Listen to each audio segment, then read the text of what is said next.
Assalamualaikum warahmatullahi wabarakatuh. Selamat siang anak-anakku semua. Bagaimana kabar kalian pada pagi hari? Siang hari ini ya. Ini udah siang ya. Karena hari ini Bu Winda kejatah jam siang, begitu ya. Nah, pada kesempatan siang hari ini Bu Winda akan menyampaikan materi prakarya ya untuk kelas 8. Silahkan apa yang kalian butuhkan bisa dipersiapkan dulu, mungkin buku paket, buku tulis, alat tulis menulis, handphone dan sebagainya. Jelas ya, handphone dipakai untuk menonton Bu Winda kan ya. Oke. Sebelum memulai pembelajaran pada siang hari ini yang alhamdulillah cerah, mari kita berdoa terlebih dahulu memohon kemudahan kepada Allah Subhanahu wa taala yang Maha memberi kemudahan ya. Berdoa sesuai dengan keyakinannya masing-masing. Berdoa mulai.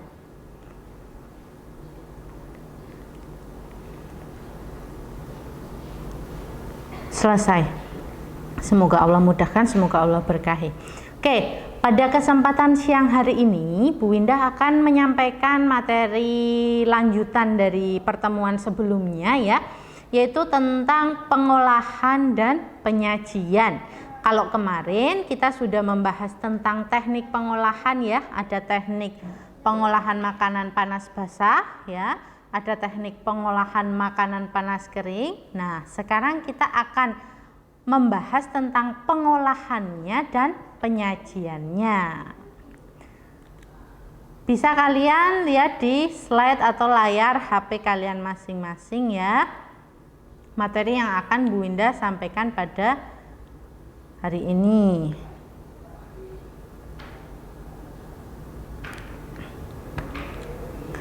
Pengolahan. Apa itu pengolahan?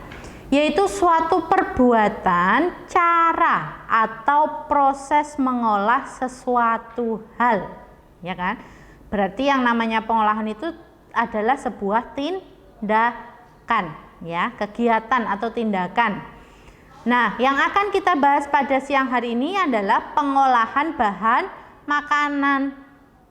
Apa itu pengolahan bahan makanan? Yaitu suatu kegiatan merubah bahan makanan menjadi siap saji atau setengah siap saji dengan menggunakan metode atau teknik tertentu. Jadi dari bahan-bahan yang tadinya belum matang, belum siap untuk dikonsumsi, kita rubah menjadi sesuatu yang enak, yang lezat, yang bisa untuk dikonsumsi.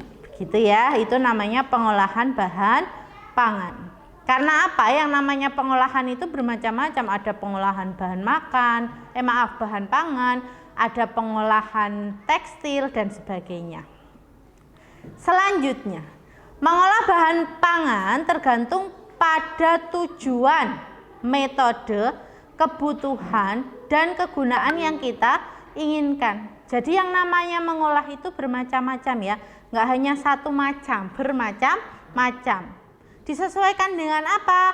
Yaitu tadi yang pertama disesuaikan tujuannya untuk apa mengolah makanan itu, kemudian metodenya mau yang pakai apa, mau yang seperti apa, kemudian kebutuhan dan kegunaannya untuk apa, baru diolah. Dalam mengolah bahan pangan, kita perlu membiasakan dengan merencanakan atau merancang proses pembuatannya agar memiliki nilai kebermanfaatan dan dapat dipertanggungjawabkan secara ekonomi maupun kebutuhan. Jadi maksudnya gini, misalnya kalian mau memasak di rumah, pasti dalam benak kalian itu ada pemikiran, oh nanti sore aku mau bikin tempe mendoan. Misalnya nih, aku pengen tempe mendoan, aku mau bikin tempe mendoan. Nah, kamu sudah merancangnya dulu. Oh, kalau mau bikin tempe mendoan itu butuh A, B, C. Ada enggak di rumah? Kalau enggak, kamu beli dulu. Kan seperti itu. Itu namanya merancang. Kemudian, selain itu, tahapan atau proses pengolahan dalam membuat suatu olahan pangan agar dapat dihasilkan yang sesuai kegunaan, enak dalam rasanya, tepat dalam pengolahannya, memiliki nilai estetis dalam penyajian maupun kemasan dan aman dikonsumsi. Itu yang perlu diperhatikan maksudnya ya. Dalam mengolah suatu bahan makan atau bahan pangan, itu yang perlu diperhatikan adalah antara lain kegunaannya. Untuk apa? Nggo ngopo? Rasanya enak. Kalau nggak enak itu untuk jamu, intinya ada manfaatnya, seperti itu ya. Tepat dalam pengolahannya. Misalnya kamu mau masak kangkung ya jangan terlalu sampai lodong, menurut istilah Jawa lodong ya. Terlalu lama jadi hilang nilai apanya ya, vitaminnya hilang, kemudian nggak enak juga rasanya ya kalau kangkung dimasak terlalu lama kan nggak enak ya. Kemudian nilai estetis, keindahan. Dalam penyajian makanan pun perlu keindahan. Untuk apa? Menggugah selera makan. Nek ndelok enaknya itu makanan kan seperti itu ya. Kemudian penyajian dan pengemasan juga harus bagus dan higienis, itu yang terpenting. Bersih. Nah, kemudian bagaimana alur atau tahapan pengolahan itu? Kalian bisa lihat di gambar ya. Ini ada gambar skema alur tahapan pengolahan pangan.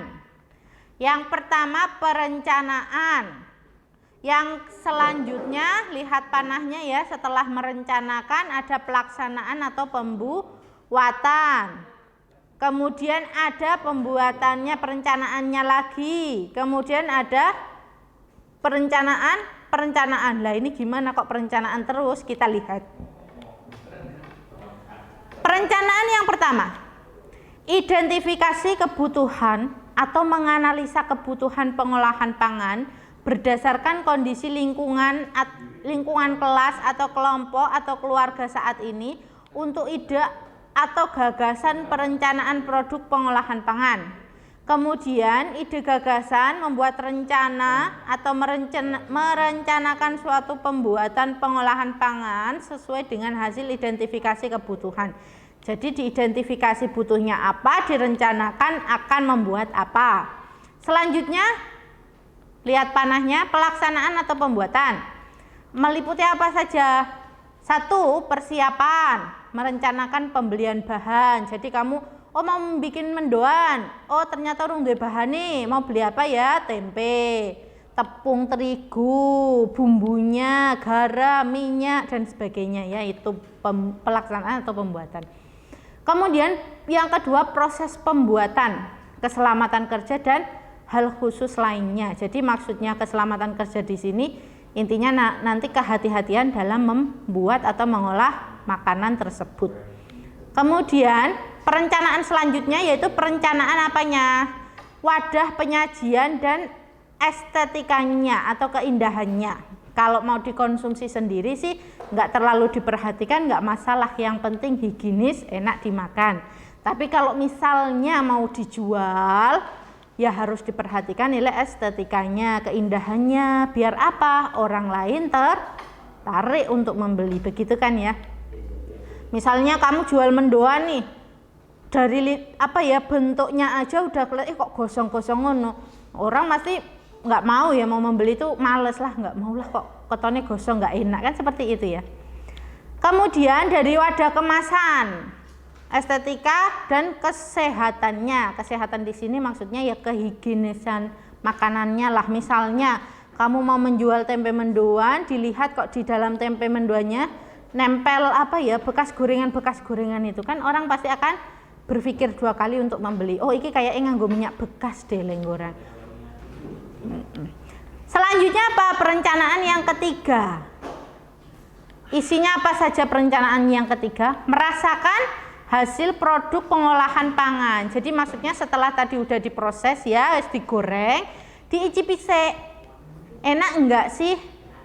Asin ora, jojo malah kelegen apa kasinan dan sebagainya. Nah, dievaluasi kurangnya apa, kelebihannya apa, yang perlu diperbaiki apa, baru kemudian direncanakan lagi kalau misalnya gagal. Kalau misalnya berhasil, berarti lanjut ke perencanaan produksi, kan seperti itu ya. Tapi kalau misalnya nggak enak, di perencanaan ulang, perencanaan dari awal lagi, membuat mendoan yang lain lagi, begitu ya.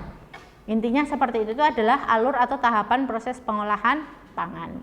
Selanjutnya, nah ternyata proses pengolahan mungkui ya, hanya itu. Kalau saya sampaikan yang pengolahan saja cepet banget, 5 menit nggak ada ya. Saya lanjutkan ke penyajian sekalian. Besok kita tinggal praktek. Kalian siap-siap membuat video untuk praktek. Oke, semangat. Penyajian. Di sini penyajian makanan ya. Apa itu penyajian makanan? Yaitu suatu aktivitas menata hidangan dengan tepat, rapi dan bersih dan sehat di atas pinggan saji secara menarik agar dapat menimbulkan selera makan. Jadi misalnya kalian kan terutama bagi yang perempuan ya akan menjadi seorang ibu rumah tangga nantinya. Paling enggak kalian bisa belajar memasak dari sekarang. Nah, memasak enggak hanya masak tok tapi menyajikan. Supaya apa? Supaya keluarga itu betah makan di rumah. Intinya kan kayak gitu ya. Disajikan dengan bagus, menarik, menggugah selera makan. Maka kita bahas tentang penyajian makanan. Nah, apa saja hal-hal yang perlu diperhatikan dalam menyajikan olahan pangan itu?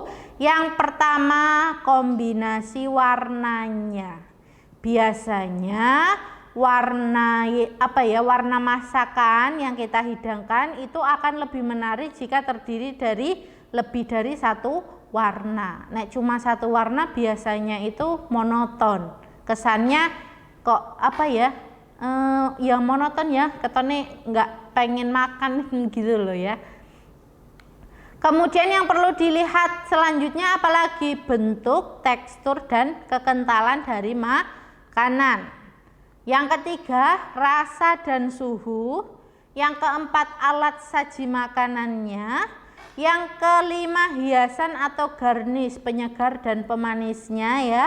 Yang terakhir adalah penyajiannya. Jadi 1, 2, 3, 4, 5, 6. Keenam hal ini adalah hal-hal yang perlu diperhatikan ketika menyajikan makanan. Kita lihat yang pertama, kombinasi warna.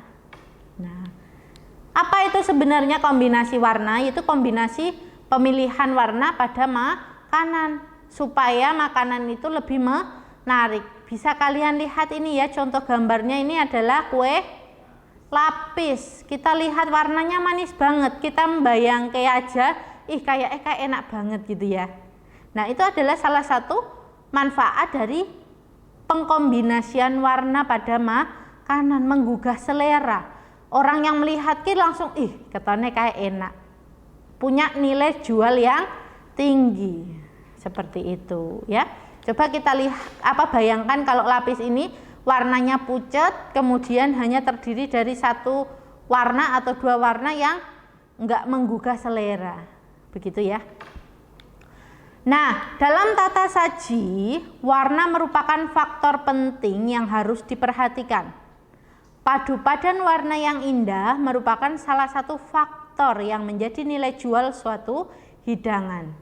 Kombinasi warna yang buruk dapat merusak selera makan secara keseluruhan. Seperti kita contohnya lah, misalnya kita di toko kue atau toko roti, ketika kita melihat roti dengan warna-warna yang menarik, itu pasti hati kita langsung aku pengen beli itu, kan kayak gitu ya, daripada roti yang hanya polosan nggak ada warnanya, kan seperti itu. Nggak tahu rasanya sih seperti apa, belum tahu, tapi dari warnanya udah saya kok pengen itu ya, kan biasanya seperti itu ya kalau pribadi saya. Kalau kalian nggak tahu ya. Yang kedua yang perlu diperhatikan dalam penyajian adalah bentuk, tekstur, dan kekentalan. Bentuk, apa itu? Bentuk suatu hidangan dapat diciptakan dari pemotongan bahan pangan. Jadi maksudnya kita memasak, mengolah makanan dengan membuat bentuk-bentuk tertentu yang membuat makanan bisa jauh lebih menarik. Misalnya apa? Misalnya kita mau memasak sop, misal ya. Kan biasanya di dalam sop itu ada wortel, ada kentang, ada tomat, ada apa lagi ya? Yang keras-keras bentuknya. Ya kebanyakan itu ya unsurnya tomat, kentang ya. Nah, dalam memotong kentang maupun kentang maupun wortel kita buat semenarik mungkin. Mungkin kentangnya dibikin kotak-kotak, wortelnya dibikin bulat-bulat, kemudian pinggirnya dibikin bergerigi ya. Itu adalah salah satu bentuk atau contoh penerapan bentuk dalam memasak makanan supaya terlihat lebih menarik. Kemudian yang kedua yang perlu diperhatikan itu adalah tekstur olahan. Tekstur olahan pangan yang dirasakan saat di dalam mulut. Nah, ini biasanya terkait dengan kelembutan makanan. Oh, nek kita mau memasak sop, ya kira-kira kentangnya sudah mateng baru dientas. Jangan sampai masak sop kentangnya baru dicemplungke masih keras udah diangkat. Itu enggak ya. Jadi harus diperhatikan teksturnya, kelembutannya makanan. Pokoknya apa ya, enak untuk dikonsumsi, patut untuk dikonsumsi. Yang ketiga yang perlu diperhatikan adalah kekentalan dalam penyajian makanan. Maksudnya kekentalan di sini dalam menyajikan ini ya, contohnya misalnya dalam satu penyajian itu jangan sampai semuanya kuah semua atau semuanya kering semua. Yang mau makan kan jadi males ya, misalnya aduh ini kok maem lawe kering tempe, tempe goreng, tahu goreng, iwak goreng, kan seret ya. Tapi kalau misalnya atau kuah semua, sayur oseng kangkung, sayur bening, sayur sop, alahis kuah semua, nggak ada kering-keringnya, ini juga jangan. Jadi ada kombinasi, misalnya di rumah kamu masak sop, tempe goreng, sambal terasi, wah sedap pokoknya ya, atau pindang goreng dan sebagainya. Jadi ada kombinasi antara makanan berkuah dan makanan kering. Begitu ya. Itu kalau dilihat dari bentuk, tekstur dan kekentalan. Selanjutnya kita lihat dari segi rasa dan suhu. Dalam penyajian suatu menu, hendaknya kita juga perlu mengkombinasikan rasa-rasa dasar seperti rasa asin, manis, pedas, gurih, pahit, asam maupun rasa yang sangat berbumbu. Jadi maksudnya dalam satu penyajian itu jangan sampai kok semuanya rasanya hanya satu rasa gitu loh, monoton. Jangan ya. Kalau bisa ada yang manis, ada yang asam, ada yang asin dan sebagainya. Jadi akan menggugah selera. Kemudian selain itu suhu makanan dalam penyajian pun harus diperhatikan. Ada yang enak dihidangkan saat dingin maupun saat panas. Misalnya kamu masak soto, dihidangkannya kuahnya udah dingin, kan nggak enak yang menikmati. Tapi harus dihidangkan dalam kondisi panas, maksudnya kuahnya masih panas dihidangkan, kan seperti itu ya. Atau sebaliknya misalnya kamu menyajikan es-esan yang seger-seger, es krim atau es buah dan sebagainya, harusnya kan disajikan dalam kondisi dingin. Kamu menyajikan sudah dalam kondisi mencair, wes ora enak lah ibaratnya ya. Nah, ini harus diperhatikan rasa dan suhu dalam penyajian. Begitu ya. Kita lanjutkan. Nah, faktor yang selanjutnya dalam penyajian makanan yang harus diperhatikan adalah alat saji makanannya. Jadi alat yang untuk menyajikan. Kalau sekarang alat saji itu dibedakan ke dalam dua macam, alat saji yang modern maupun yang tradisional. Begitu ya, karena sekarang kan semakin canggih ya. Nah, kalau dulu misalnya kalau saya mengalami ya makan itu hanya pakai daun pepaya. Itu kan sangat tradisional ya. Pakai daun pepaya itu enak malah rasanya. Nah, ini juga alat saji makanan mempengaruhi selera makan. Biasanya semakin menarik alat sajinya juga selera makan kita semakin meningkat, ya kan? Selain itu juga perlu diperhatikan kebersihannya. Ojo mung alat sajinya bagus tapi tidak bersih. Jangan ya, tetap diperhatikan kebersihan. Nah, ini contohnya ya. Kalau yang atas ini termasuk yang alat saji tradisional ya. Ini pakai kalau di tempatnya Bu Windah kalau di tempatnya Bu Windah istilahnya ini batok ya, yang dari kelapa itu ya Pak ya. Kemudian ini layeh ya Pak. sebagai dasarnya menora tumpah ya. Ini termasuk tradisional. Nah, ini sudah yang modern dari alat pecah belah ya Pak ya, dari keramik mungkin ini ya. Selanjutnya, nah faktor yang perlu diperhatikan dalam penyajian selanjutnya adalah hiasan atau garnish. Garnish ini adalah kepanjangan dari penyegar dan pemanis, maksudnya penyegar dan pemanis makanan men enak didelok ngono lho ya. Hiasan atau garnish merupakan penunjang penampilan pada olahan pangan yang dihidangkan untuk menggugah selera dan membuat makanan lebih menarik. Ya, kita lihat ini tumpeng ya. Dengan garnish-garnish ini, penyegar dan pemanis ini, hiasan-hiasan ini kan jadi lebih indah ya. Dilihat, ketok enak temen ya. Ya nggak tahu rasa aslinya, tapi kalau kita melihat sekilas kan, kok ketok enak temen ini dinikmati. Ini ada bentuk-bentuk bunga dan sebagainya. Ini kan hanya untuk hiasan ya. Bisa dikonsumsi kalau mau, tapi kalau nggak mau ya cuma buat hiasan, ya kan? Kita lanjut. Nah, yang terakhir, faktor terakhir yang perlu diperhatikan dalam penyajian yaitu penyajian itu sendiri.